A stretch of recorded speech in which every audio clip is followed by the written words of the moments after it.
A continuación, programa apto para todo público.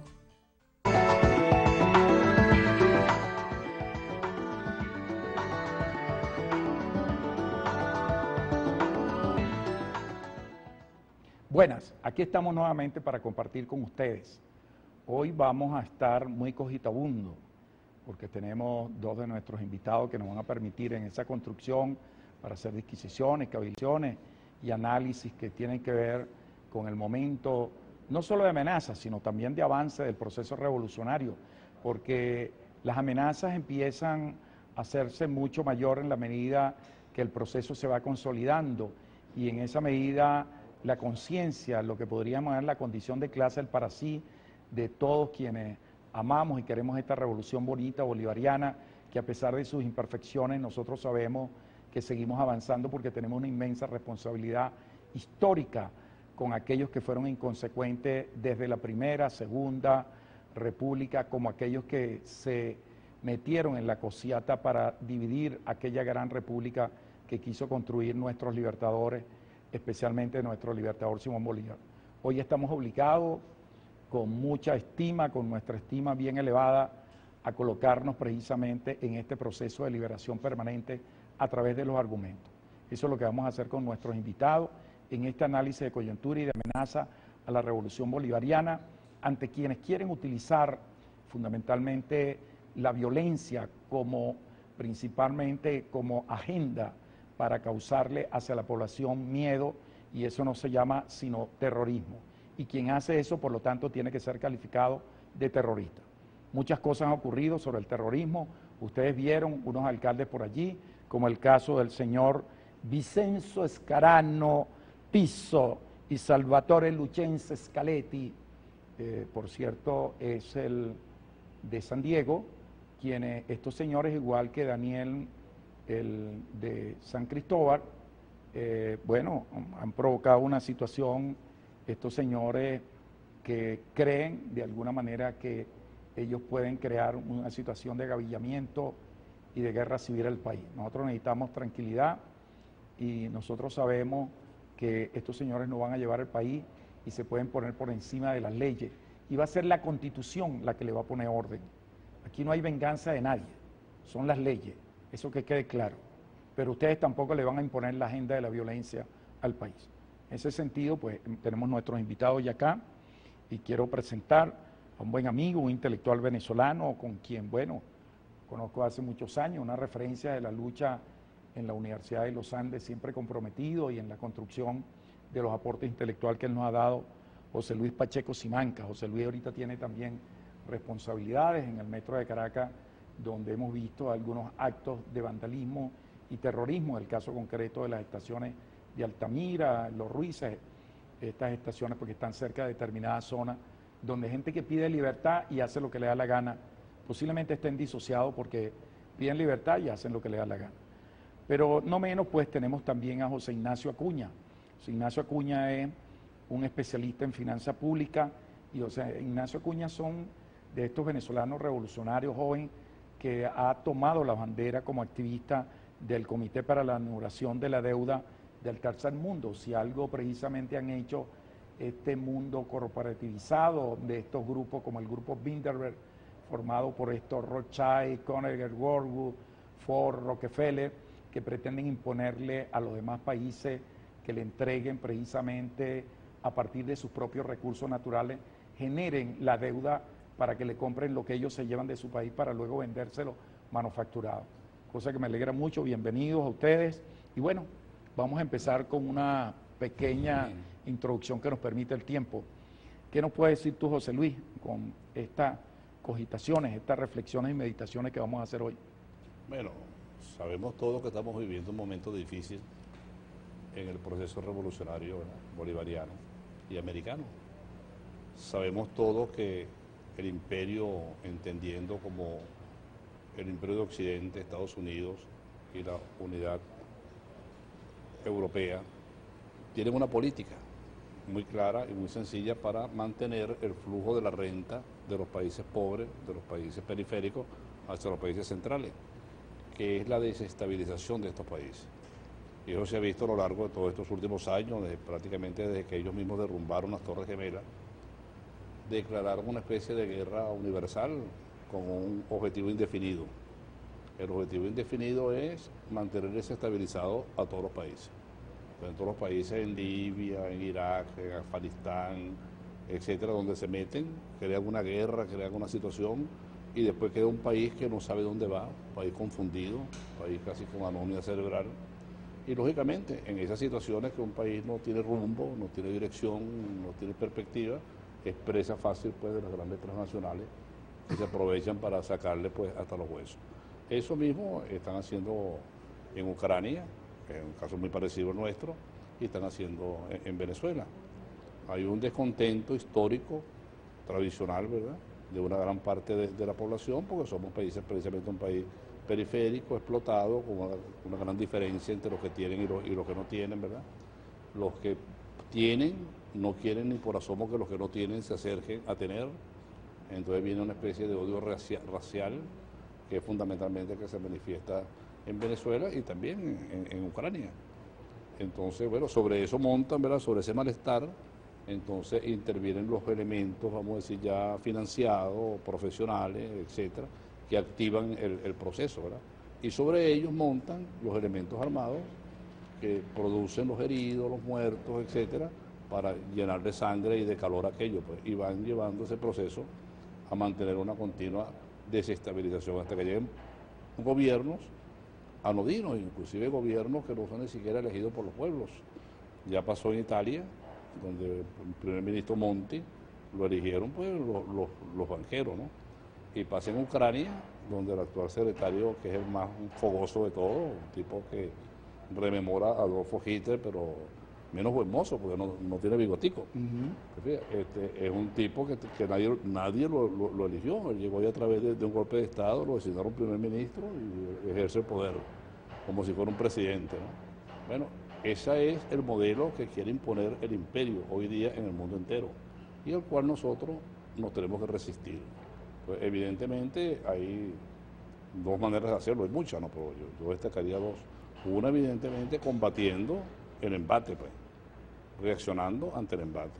Y dos, haciendo nuestro trabajo bien, de tal manera de que las posibles descontentos, las posibles causas que puedan tener algunos sectores de la población para protestar, para sentirse mal, se amengüen, ¿verdad? Y se amengüen. Y la revolución sea eficiente, sea eficaz, ¿no?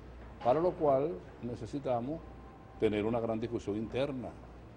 Eso yo lo he dicho varias veces en tu programa. Aquí nosotros hicimos en 1998 un programa, que fue el programa del presidente Chávez, y que llevó adelante con una gran voluntad, con una gran energía, etcétera, pero lógicamente no lo pudo culminar. El presidente Chávez lo golpearon por todas partes. Pero ese programa nosotros tenemos que analizarlo, estudiarlo al interno, muy democráticamente, para ver qué ofrecemos nosotros para corregirlo. Fíjate, tenemos también compartiendo con nosotros a José Ignacio Acuña, pero me gustaría en esto, para equilibrar en términos del uso del tiempo, que pudiéramos en el próximo segmento, con el permiso de José Luis Pacheco Simanca y de José Ignacio Acuña, pudiéramos hacerlo en el segundo segmento con el permiso de usted. José Ignacio, sin embargo, debo dejarte un planteamiento, es las amenazas del CIADI, las amenazas de la Cámara de Comercio Internacional, que ya el 2008 nos congelaron unos activos de PDVSA. Vamos a seguir hablando de esto en el próximo segmento. Vamos a la pausa.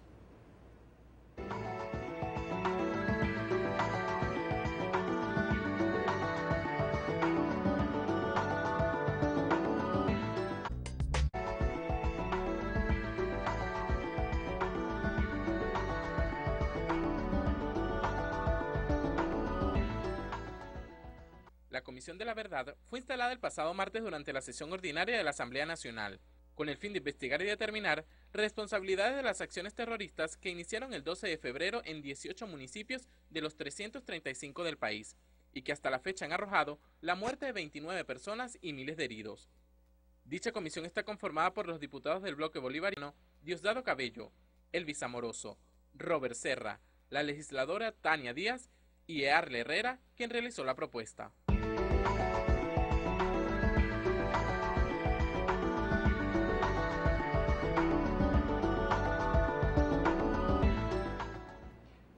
crear una comisión es un elemento fundamental.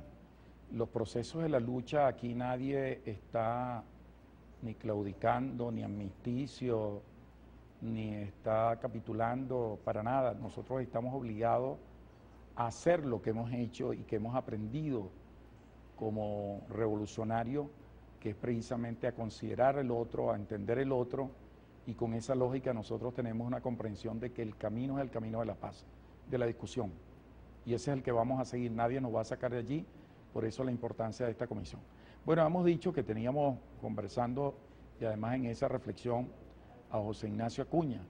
José Ignacio, tú que estás en el Comité para la Anulación de la Deuda del Tercer Mundo, y además viendo todas estas amenazas, porque no solamente es la amenaza de una guerra con balas o con biológica, sino también está lo económico, está el efecto mediático que tiene el contenido psicológico. Sí, efectivamente, Eric, es la confrontación perfecta entre un modelo económico de producción que responde a los intereses del capitalismo y lo que está emergiendo desde Venezuela para América Latina y el mundo. Nosotros cuando revisamos el Plan de la Patria, que es ley, por ejemplo, en su cuarto objetivo histórico, nosotros vemos lo que no debemos hacer o lo que no debe repetirse para nosotros avanzar en lo que es el proceso de transición al socialismo. Y es precisamente el desmontaje, tú hablabas hace momentos del caso del CIADI, pero es asegurar, y lo tenemos en el Plan Patria, cómo desmontamos esos mecanismos de dominación imperial, llámense tribunales de arbitraje internacional, llámense leyes que fueron sembradas en nuestros países en la década de los 90, amparadas bajo el llamado consenso de Washington, que lo que provocaba era generar mecanismos y estamentos legales para que las empresas transnacionales vinieran a los países de América Latina a expoliar la riqueza de nuestras tierras. El tema del sistema de arbitraje precisamente responde a eso. El imperio se adelantó a prever que los países de América Latina en algún momento pudieran despertar y conocer su realidad y plantearse una realidad distinta, y para eso estos tribunales, para asegurar que las empresas transnacionales tuvieran de alguna manera un mecanismo para poder resarcir eso que ellos llaman las indemnizaciones. Es el tema de los arbitrajes. En el caso del CIADI, Venezuela, conjuntamente con Ecuador y Bolivia antes que Venezuela, denunciamos el convenio del CIADI en el año 2012, en el mes de enero. No tenemos nosotros, o no tienen las empresas transnacionales en este momento, la posibilidad de denunciar a Venezuela frente a esta instancia. Hay unas demandas que siguen cursando que nosotros debemos atender en lo jurídico, pero con una visión política, entendiendo que en el contexto de la lucha de los modelos económicos de producción, nosotros tenemos que dar. Hay que avanzar. Ponemos el caso de lo que es la Ley de Promoción y Protección de Inversiones, no solo en Venezuela, sino en América Latina, que protege abiertamente las inversiones del capital. Yo creo que nosotros tenemos que trascender de cara a un proceso de transición al socialismo, de avanzar en un nuevo marco legal y en unas nuevas medidas que nos permitan deslastrarnos del modelo capitalista que se pareciera irse agotando en el tiempo, pero que permanentemente vive regenerándose, y no es casual que las crisis siempre sean trasladadas de parte de las potencias imperiales hacia los países del tercer mundo. Yo creo que en este contexto, y por eso la visión del presidente Chávez en esa visión de integración latinoamericana, cuando se generan estos mecanismos, el ALBA, la UNASUR, el reimpulso de Mercosur, Petrocaribe, avanzan precisamente a que nosotros construyamos de manera colectiva una realidad económica distinta a la realidad tradicional que por mucho tiempo nos impusieron las potencias imperiales. Fíjate, ahí hay un planteamiento que no podemos dejar pasar, porque incluso nosotros tenemos una ley de procompetencia impuesta el año 91 como parte de la estrategia de la política neoliberal, y además nos llevaron para arbitrar ante la Cámara de Comercio Internacional, que está en su sede en París. Ahí tenemos la demanda de ConocoPhillips, que es una demanda prácticamente cuando tú haces la sumatoria junto con 24 más, es una suma superior, incluso casi 42.000 millones de dólares, si no me falla mi neurona última que me queda. Pero creo que es una suma más o menos considerable, y a eso hay que darle una respuesta. Nosotros tenemos que estar atentos, porque van a intentar por algunas de estas vías cercarnos. Tenemos un minuto para que... Sí, efectivamente, nosotros, como lo decía, hay que hacerle frente a estas demandas en lo jurídico, entendiendo que son tribunales que responden al interés de las empresas transnacionales, pero principalmente en lo político. Yo creo que avanzar rápidamente en el modelaje de unos mecanismos de arbitraje en el marco de lo que es la integración regional pudiera de alguna manera o va a permitir que nosotros podamos desmontar. El imperialismo y sus empresas transnacionales siempre van a buscar imponerse de alguna manera en garantizar el control sobre sectores estratégicos en Venezuela y en América Latina.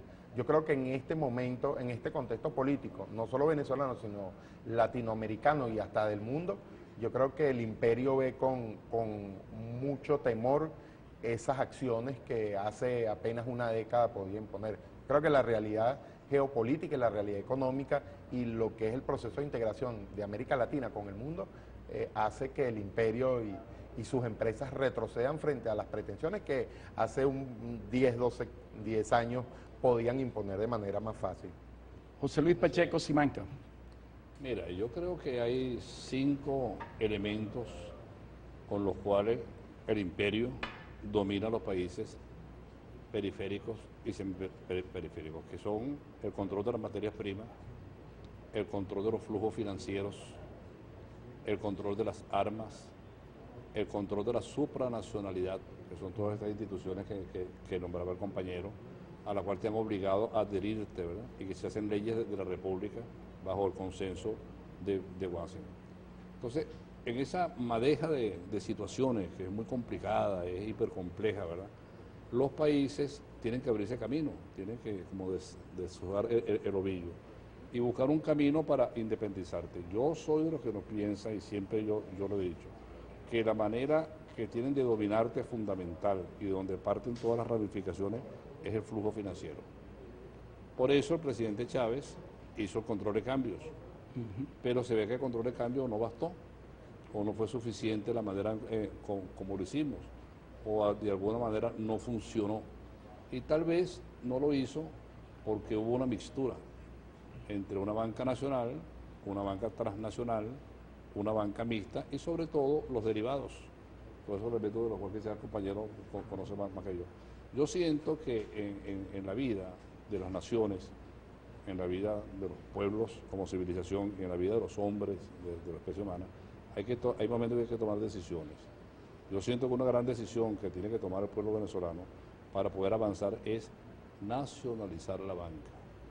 Mientras la banca no se nacionalice, tú tienes el germen de la descomposición al interno y tienes todo este rollo que no lo puedes manejar.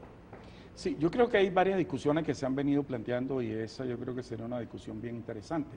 Sin embargo, con el permiso de José Luis Pacheco, igualmente de José Ignacio Acuña, vamos a hacer una pausa y ya volvemos.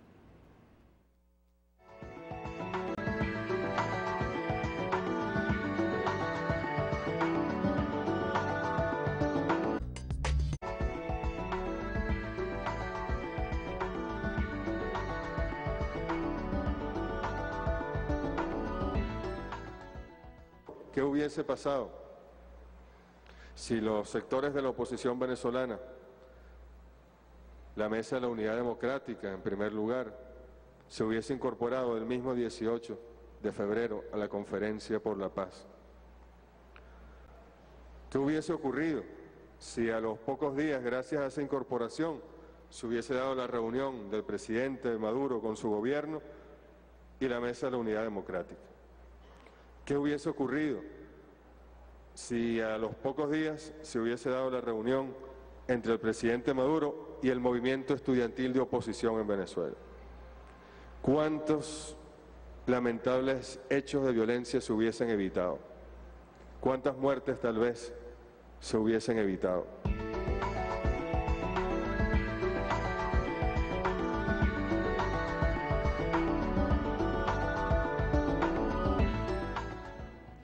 Bueno, de evitarse, se hubiesen evitado, pero esto responde indiscutiblemente, como lo ha dicho el vicepresidente, entiendo que es una reflexión esa que uno se hace, bueno, pero ¿por qué tal y tal cosa? Entonces uno dice, bueno, yo sí sé en el fondo, es que la agenda de ellos no es la agenda de la paz, Vamos a estar claros, ellos tienen una agenda que a pesar del resultado electoral de diciembre, ellos saben muy bien que tenían que seguirla porque al final ellos no son independientes, ellos están siguiendo la agenda, ¿no es así?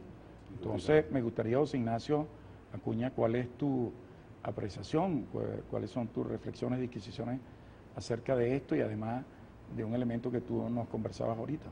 Sí, bueno, yo veo el contexto, no lo minimizo a la guerra económica.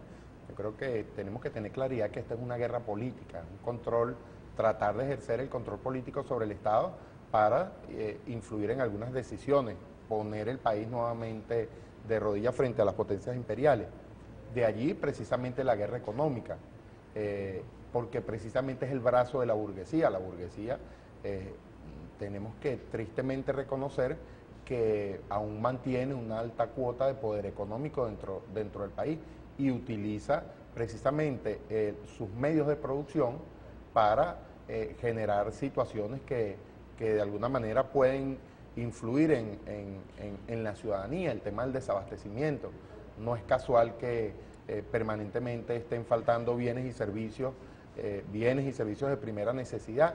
Bueno, ¿quién controla precisamente los flujos de producción? Principalmente el sector privado.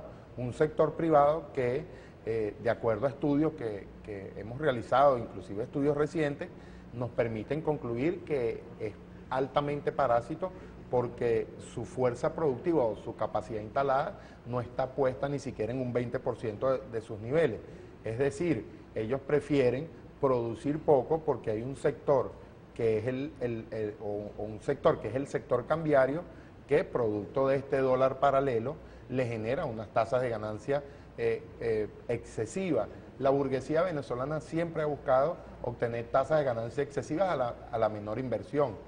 Y es por eso que este mercado paralelo, que influye sustancialmente en lo que, por ejemplo, que fue la inflación del año pasado, y que es un mercado que no está condicionado a la oferta y a la demanda de divisas, porque es un mercado montado precisamente para generar especulación y para obtener altas tasas de ganancia, lo que ha permitido es que indicadores como la inflación se vean aumentados. El tema del desabastecimiento, como lo decía hace un momento, ellos manejan esos niveles.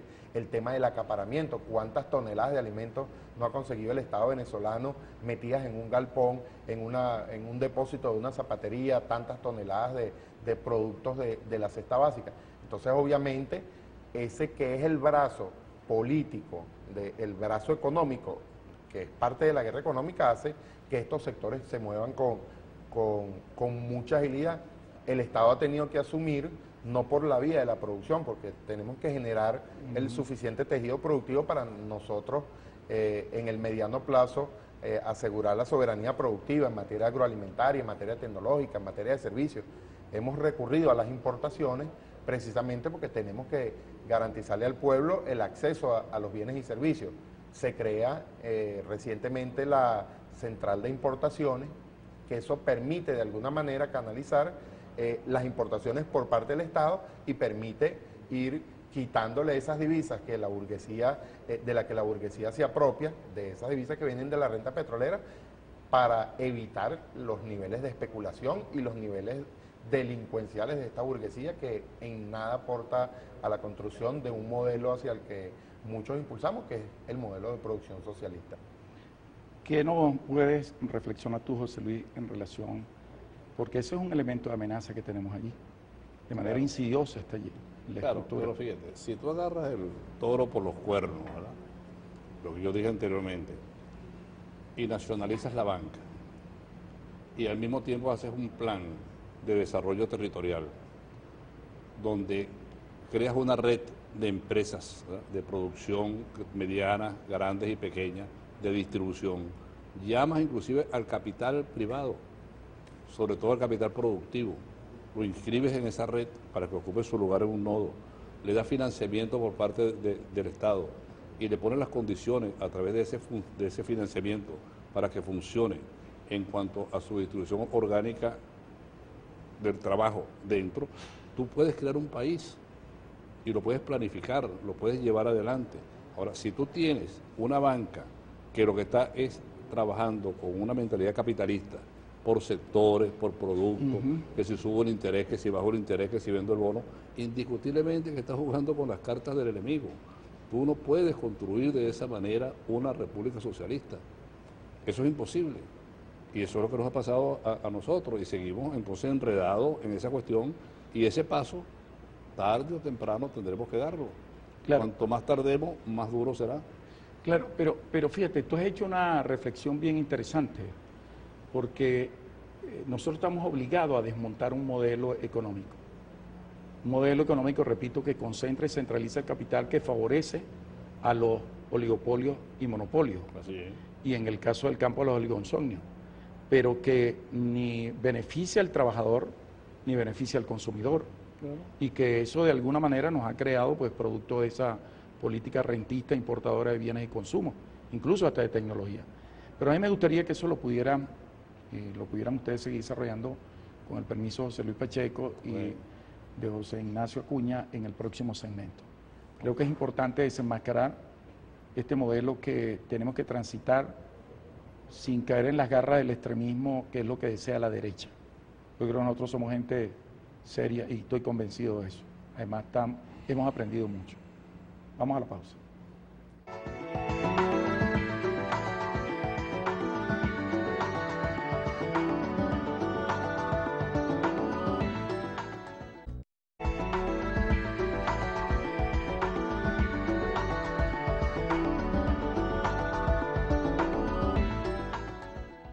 Invitación está allí, está puesta sobre la mesa.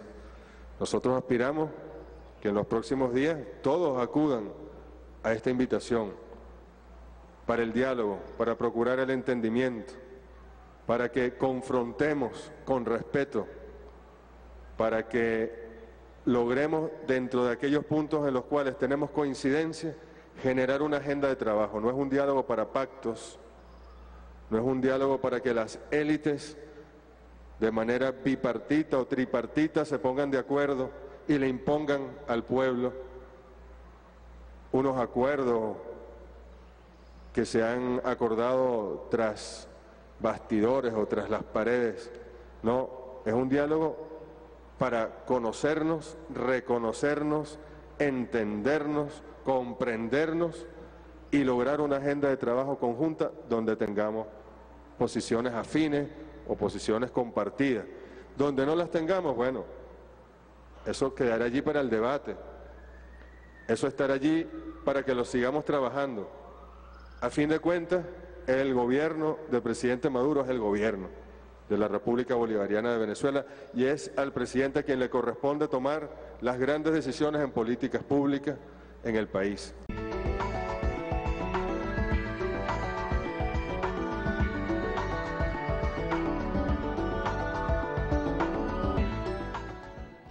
Sí, creo que la tarea nuestra de este video que nos ha presentado la señora Esther Ollarbe, que es el esfuerzo de producción muy importante, porque en estos videos refleja y refuerza los propósitos de la situación que tenemos. Sin embargo, nosotros, con nuestros invitados aquí, hemos tomado un área muy delicada, que nos vemos estos movimientos terroristas, ellos no están planteando absolutamente nada. Ellos nos dicen que si falta un producto, que son estos sectores los que están provocando eso.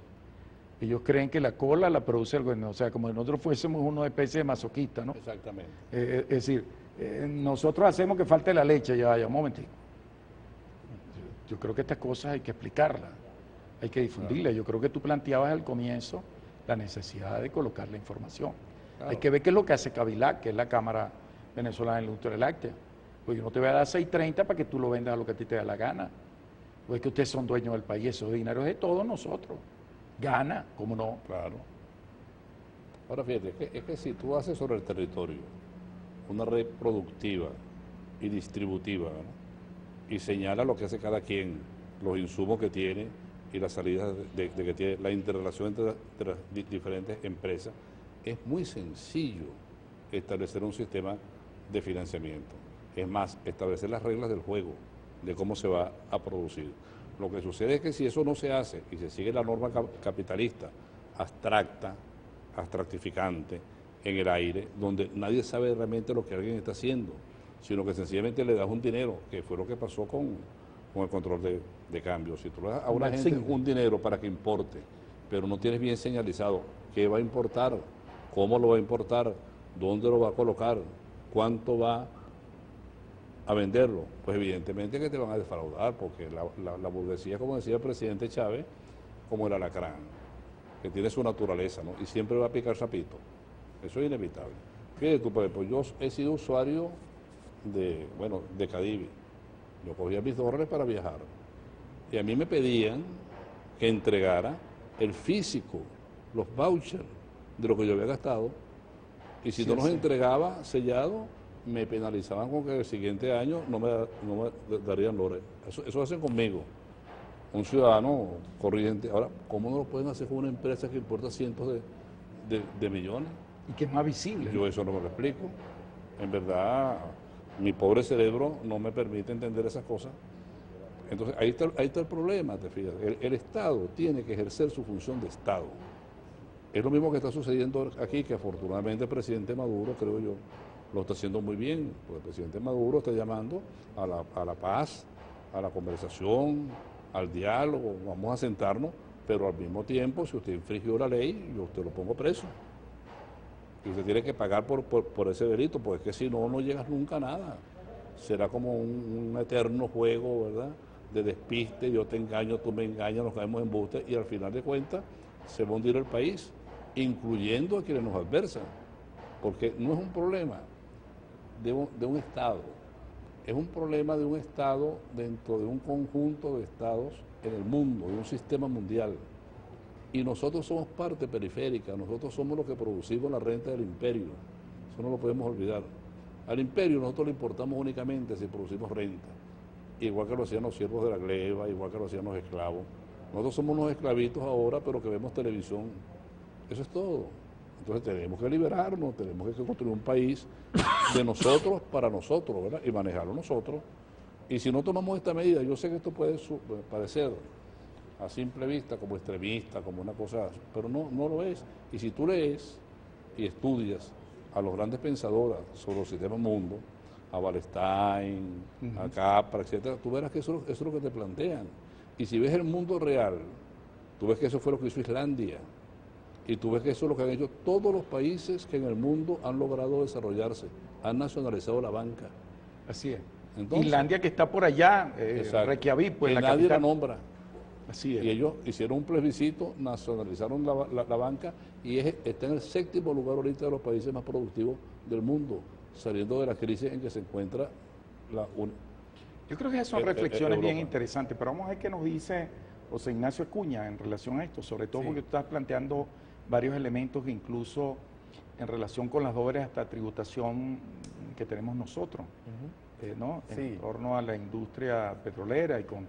Sí, efectivamente, nosotros tenemos que trascender, no solo, yo comparto el tema de que nosotros tenemos que hacer una profunda revisión sobre el control de los flujos financieros, y eso pasa necesariamente por el control de esos flujos a través de la banca.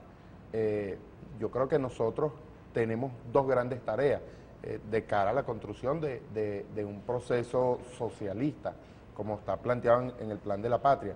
Por ahora, lo que ha sido esta conferencia de paz permite que esta burguesía que se convierta temporalmente en un aliado táctico, entendiendo la necesidad, la obligación del Estado en asegurar las necesidades de bienes y servicios del pueblo, conscientes de que en lo político son nuestros enemigos, son quienes financian precisamente a estos sectores fascistas que ya tenemos sobradas evidencias de cómo actúan. Pero nosotros tenemos que también ir avanzando en el modelaje de un modo de producción socialista que pasa por tomar medidas drásticas. ¿Qué podemos hacer para complementar lo que es esa relación entre la burguesía que financia al fascismo y las fuerzas revolucionarias? Bueno, tratar de alguna manera de imponer como Estado algunas limitaciones. el tema de las importaciones, el control de las importaciones necesariamente tiene que estar en manos del Estado. El control de la ganancia, nosotros ya hay una ley para establecer las tasas máximas de ganancia, eso tenemos que imponerlo nosotros. El control de precios, nosotros tenemos que extender el alcance de la superintendencia de costos y precios para nosotros meternos en las estructuras de costos y regulando la ganancia podemos nosotros asegurar precios justos para que nuestra población, que no solo se ve reivindicada con el salario, porque el salario es la vulgar venta de la fuerza de trabajo de nuestra clase trabajadora, sino a través de las políticas del Estado, a través de la política alimentaria, a través de la educación, a través de la salud. Nosotros a veces vemos cómo nuestros hospitales de alguna manera se ven insuficientes ante la demanda de la población. Bueno, por una parte, esa relación capitalista que todavía mantenemos, pero hay una demanda creciente de nuestra población que en estos 15 años comienza a demandar más porque se da cuenta que la renta petrolera, que antes se quedaba en manos de poco, ahora es una renta que está siendo distribuida en el pueblo. Entonces, hay situaciones en las que nosotros necesariamente tenemos que seguir manteniéndonos, conviviendo con esta burguesía parásita, pero que nosotros paralelamente tenemos que ir construyendo un modelo de transición hacia el socialismo sobre lo económico, porque no hay modelo político que no se fundamente sobre lo económico que transforme esta realidad. Y que en el caso de Venezuela y en el caso de América Latina, nosotros podamos generar unas condiciones de relacionamiento productivo distinto para asegurar en principio lo que decía el profesor, tenemos la materia prima en América Latina, tenemos la fuerza de trabajo en América Latina, tenemos el capital en América Latina de estos países, tenemos la tecnología, estamos haciendo alianzas tecnológicas con países desarrollados.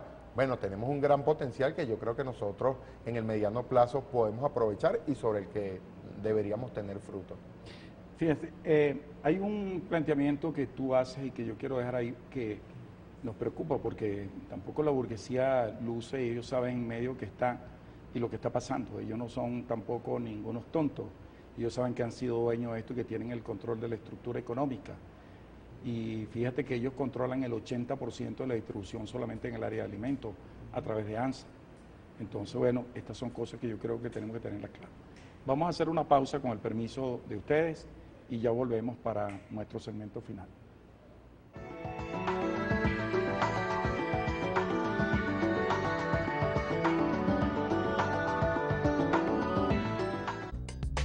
Ya regresamos con Parlamentando. Mi nombre es Aiciolis Lander. Soy trabajadora de PDVSA, Faja Petrolífera del Orinoco.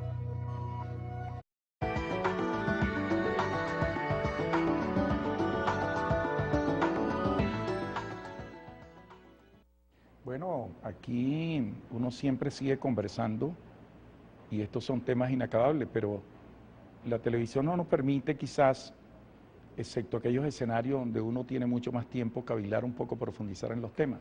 Sin embargo, yo creo que nosotros estamos haciendo una aproximación para estimular con esta realidad también a que sigamos investigando. Hay que seguirlo, hay que apropiarse del conocimiento. Ustedes han dejado unos planteamientos que creo que son claves. Fíjate, decías ahorita, José Ignacio, el caso, por ejemplo, rápidamente de lo que es el papel sanitario, por ejemplo, el papel tisú, como se le conoce universalmente. Nosotros tenemos 3 grandes empresas que tienen la concentración fundamental de eso, Pabeca, Mampa y Kimberly-Clark. Y estos señores con todo eso hay que traer 19 puntos y pico, hay que traerlos importados, porque estos señores no han ampliado su cadena de producción. Y uno se pregunta, ¿por qué no? Bueno, no quieren ampliar, no confían, ellos prefieren que el Estado les siga dando el dólar 6.30 porque ese es el negocio, etcétera, etcétera. Y yo creo que esta es una situación muy importante, José Luis, y que tiene que ver con lo que estamos planteando, porque hay decisiones que tienen que ser duras. Tú tienes un modelo, pero si tú quieres tener una lógica revolucionaria montada en la lógica de un modelo dominante, hermano, yo creo que vas a terminar con la lógica del dominante, me parece. Fíjate una cosa, mira, yo fui directivo de Bandes durante 7 años, y el tema que planteamos nosotros allí era, en esas redes de producción y distribución, que tú lo analizas. Entonces tienes a veces el elemento industrial, el elemento que genera el insumo, el que lo distribuye, y entonces tú le das un crédito, si la banca es tuya. Entonces, cuando tú le das un crédito, ¿verdad?, tú le pones unas condiciones para el ejercicio de ese crédito. Las condiciones son, ¿verdad?, tú vas a producir de esta manera, te vas a organizar de esta manera, te garantizas una utilidad razonable, puede ser inclusive hasta alta, pero tú entonces me vendes a este precio para yo poder ir aguas abajo, y me compras a este precio para yo poder ir aguas arriba. Y de esa manera tú vas socializando de una manera participativa, inclusive con los capitalistas, la producción. Pero si lo que tú haces es lo que tú acabas de afirmar al final, que te piden más dólares para ellos y dices que aumentar su cadena, al final del camino te encuentras con que no aumentaron la producción, se llevaron los dólares y tú quedaste peor de que estabas antes. Entonces, el esquema es en el fondo sencillo, es un problema de voluntad política y de plan nacional, es un proyecto nacional que lo hizo Chávez. Chávez lo hizo en el 98 cuando presentó su modelo de un plan para la revolución democrática con los 5 polos, lo planteó el comandante. Y a lo largo de su carrera lo planteó muchas veces. Lo que pasa es que no drenó a convertirse en realidad. Ahora tenemos que convertirlo en realidad, porque si no, ¿verdad? ¿Cómo no? Nosotros seguiremos trabajando, seguiremos solucionando problemas, mejoraremos la capacidad de los pobres un poco más, ¿verdad? Pero los grandes e ingentes problemas del país, por ejemplo, la educación. ¿Cómo resolvemos nosotros la educación si no tenemos el suficiente volumen dinerario para hacer un cambio radical en las instalaciones, los PENSA, la formación de los profesores, etcétera? No podemos. Y mientras no hagamos eso, no tenemos una generación de relevo. ¿Cómo hacemos nosotros para fundir este país de escuelas bolivarianas con edificación nueva, a tiempo completo, donde los muchachos se desayunen, almuercen y cenan, donde tengan un PENSA adecuado, donde haya maestros que sean realmente maestros, que ahorita no los hay? Necesitamos esos dineros. Si esos dineros los dejamos que drenen de esa manera como está ocurriendo, no tendremos los recursos y por ende no lo podremos hacer, pues. Sí, fíjate, me gustaría un poco, José Luis, te quería decir, perdona de que, como esta es una cooperación que yo sé que es muy controversial, ¿verdad?, y que amerita seguramente que alguien quiera intervenir, yo les voy a dar mi teléfono. Teléfono de la gente y mi correo electrónico. Mi teléfono es 0416-629-9828. Y mi correo electrónico es José Luis Pachecos, todo pegadito en minúscula, @yahoo.com. Ahí estoy a la orden para debatir, para conversar, cuanto sea menester. Yo te agradezco de verdad, porque yo creo que nosotros tenemos que ayudar en un proceso didáctico, como tiene que ser, en esta construcción de argumentos en defensa de la patria. Hacer redes. Así es, eso me parece bien, esa idea de ustedes. ¿Qué nos puede decir tú, José Ignacio Acuña, en este segmento final, tus reflexiones y aportes? Sí, bueno, tomando un poco lo que es el tema de la educación, yo le digo siempre a quienes han sido mis alumnos en la universidad y principalmente los que estudian las ciencias económicas, que una vez nosotros tengamos el título, cerremos el libro y comencemos a desaprender lo que aprendimos en la universidad, esas odiosas relaciones entre la oferta y la demanda, esos términos que aún nosotros o que en materia económica no hemos logrado trascender, los términos del mercado, cómo logran cautivar a nuestros estudiantes con algo que es tan utópico que es la oferta y la demanda, como si la oferta no estuviese condicionada a factores que dependen del beneficio, no del interés del capital. Entonces, eso es bien importante que nosotros lo hagamos, la discusión permanente sobre estos temas. Cómo nosotros nos confrontamos, y lo decía al principio, en esos 5 grandes objetivos históricos, cómo nosotros rompemos esos mecanismos de dominación y cómo, por ejemplo, comenzamos a denunciar nosotros lo que hablábamos hace un momento, estos mecanismos como por ejemplo los tratados contra la doble tributación que nuestro gobierno aún mantiene suscritos con algunas potencias imperiales, donde por ejemplo pudiéramos cuantificar un ingreso no percibido por concepto de impuestos de empresas transnacionales que se acogen a estos tratados y que no pagan el impuesto en Venezuela, sino que lo pagan en sus países de origen. Y, por ejemplo, en el caso de Estados Unidos, las empresas transnacionales que tenemos en Venezuela que no pagan el impuesto acá y lo pagan en Estados Unidos, lo hacen allá con una simple declaración jurada de lo que ellos generan como renta y tienen unos incentivos por ser unas empresas transnacionales que extienden su hegemonía en los países de América Latina. Hay empresas transnacionales que dejan de pagar el 10% del impuesto sobre la renta aquí en Venezuela y terminan pagando, por ejemplo, en Estados Unidos, tasas inferiores al 1% de lo que ellos declaran. Entonces, yo creo que es un mecanismo que nosotros tenemos que ir desmontando. Diabólico. Por eso es que hablábamos de, en este proceso de transición, con estos enemigos que son la burguesía, verlos como unos aliados tácticos y estratégicos y verlos con un ojo abierto y un ojo cerrado, pero entender que de cara a un proceso de construcción socialista sobre la base de lo económico, tenemos que privilegiar algunas acciones. La comuna, tenemos que trascender a un nuevo modelo político que tiene que fundamentarse y cimentarse sobre la comuna. Hay varios temas que desde la perspectiva de la comuna, desde la perspectiva de la revisión permanente, nosotros podemos impulsar.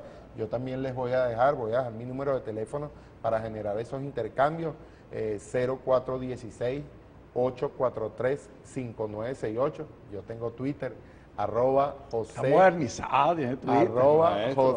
Acuna H. Todo pegado. ¿Puedes repetir tu Twitter? @José Acuna, mi apellido es Acuña, pero es José Acuna H, que es la inicial de mi Repite tu teléfono, José Luis, que tenemos 0416-629-9828. Bueno, quiero darle las gracias nuevamente a José Luis. Gracias a ti, por estar aquí, a José Luis Pacheco, igualmente a ti, Ignacio Acuña, José Ignacio Acuña, por haber compartido con nosotros, porque siempre esto nos refuerza y nos obliga a estudiar y a seguir buscando, porque sin el conocimiento no podemos comprender a un enemigo como es el imperio, que tiene muchos años y que se mimetiza mucho desde su discurso hasta sus expresiones corporales. Muchas gracias por estar con nosotros. ¿Me permite una solita cosa para decir? 30 segundos que me dice aquí. El presidente Chávez decía siempre que todos estos procesos son culturales.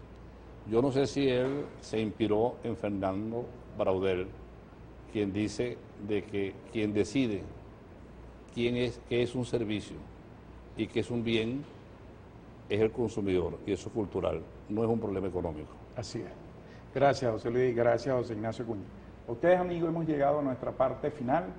Repito, siempre con nuestro deseo, la mejor relación tanto con los seres vivientes con quien compartimos como el ambiente, y adopten siempre a animalitos mestizos.